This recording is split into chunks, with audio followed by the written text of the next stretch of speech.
Bonjour, voilà, je voulais vous lire un petit texte que j'avais écrit en 2018. J'étais allé voir un spectacle avec l'une de mes idoles favorites dans le cinéma français contemporain. euh, dans, Parmi les personnalités encore vivantes, hein, bien sûr, j'ai eu d'autres idoles qui malheureusement se sont éteintes une à une. Voilà. Alors, c'était au Cirque d'hiver en novembre.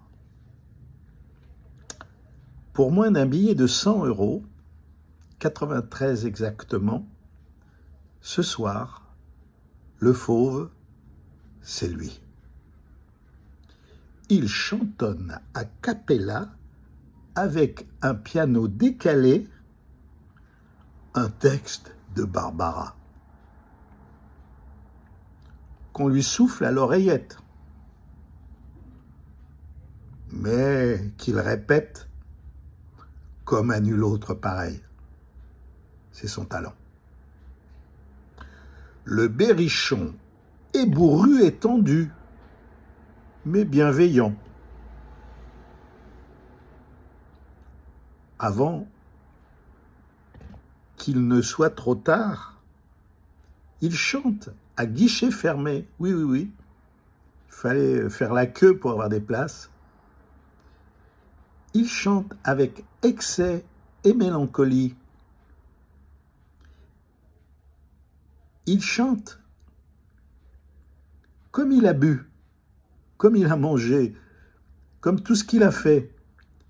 Il chante l'absurdité de la vie. Voilà, je pense que vous avez reconnu le berrichon, c'est Gégé Depardieu.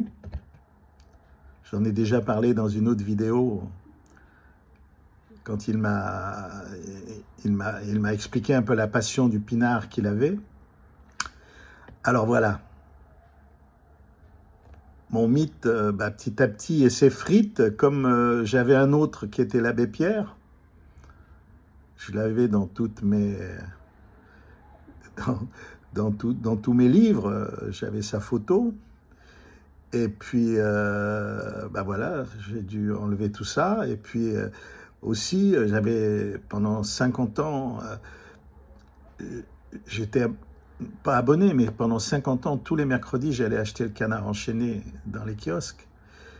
Et c'était une passion, un manque, une fébrilité à chaque fois. Et puis, après, j'ai connu, grâce à Nobilis, un ancien rédacteur, j'ai su des choses pas très correctes. Alors, j'ai eu un rejet également. Voilà.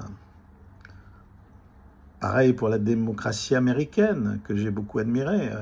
Donc, vous voyez, ça fait beaucoup de désillusions. À 75 balais, arrêtez les gars, il ne va plus rien me rester. Alors, je vais lire 2 lignes de Confucius. J'ai fait un bouquin que je vous expliquerai plus tard, si vous le désirez, sur Confucius. Hein. On en parlera plus tard. Là, il était question de désillusion. Confucius dit ainsi: après une faute, ne pas se corriger, c'est ça la vraie faute. Alors moi, je retiens dans tout ça, je retiens voilà, la possibilité de se racheter. Voilà. Merci, à bientôt, et arrêtez les mauvaises nouvelles, parce que ça commence à faire beaucoup, et puis